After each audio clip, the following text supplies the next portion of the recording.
Hello, my name is Lori Woods, and this is my reflective speech on the leadership interview that I had the pleasure of having with Dr. Flanagan. When I started my analysis of Dr. Flanagan's effective career in K 12 education, I approached it with the firm belief that leadership is a spiritual gift that must be cultivated. While available to all, I believe profound, enduring impact only happens when that gift is filtered through a discipled, Christ led life.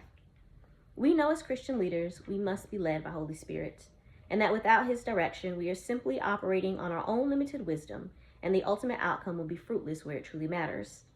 This analysis, framed by Coases and Posner's 5 practices, unveiled the paradox in her leadership: the tension between her genuine Christ-like compassion and the structural need for complying with policy and accountability.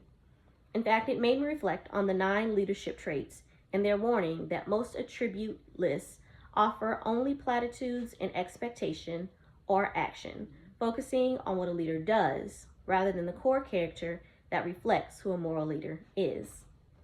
Dr. Flanagan has an amazing heart. Her relational intelligence and drive to help align perfectly with the character traits of humanity and collaboration. She structurally models what I believe many see as a servant's heart. Yet this strength led to her greatest organizational conflict. In our interview, she shared how in the past she prioritized prayer and helping students before policy, and to have owned too much of her students' responsibilities.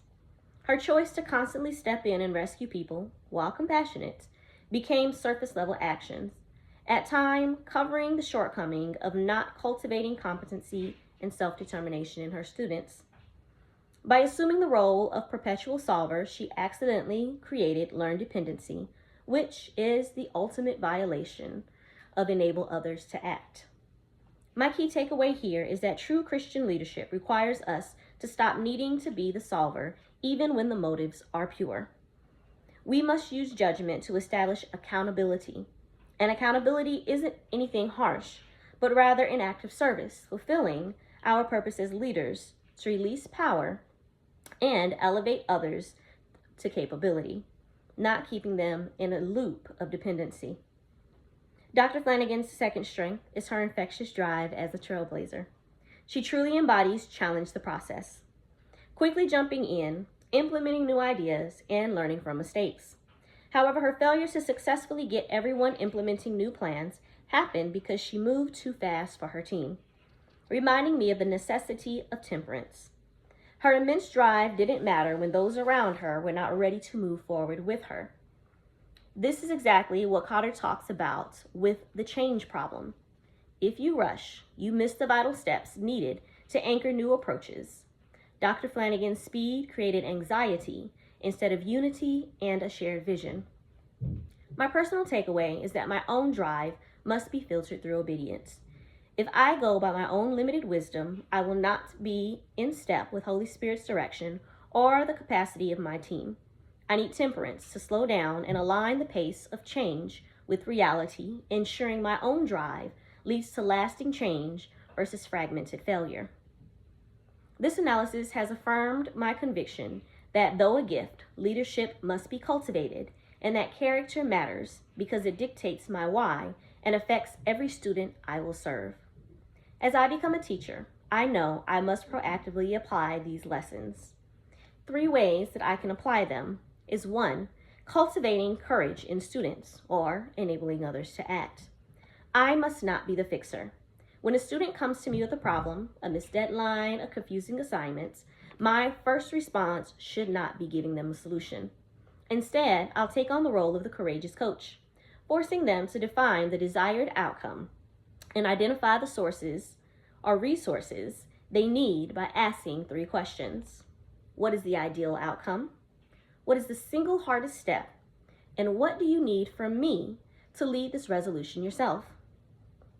Of course, as it applies. I must exercise the courage to let them own their discomfort and let them make mistakes and fail, knowing that this is how they will build competency.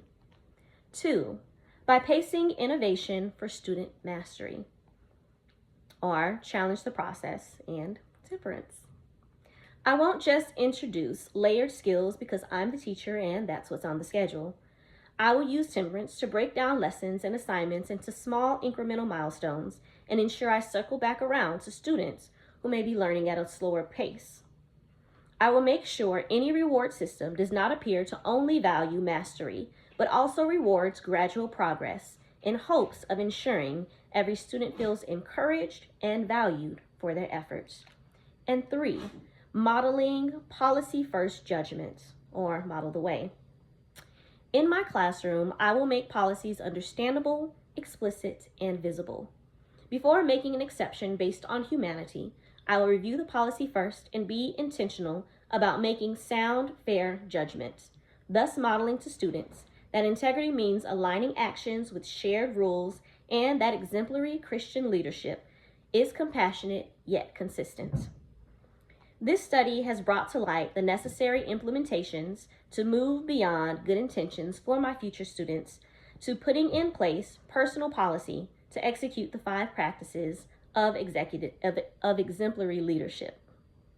This means consistently modeling the way, actively seeking opportunities to challenge the process, and faithfully living out enable others to act to truly empower my students to lead their own lives.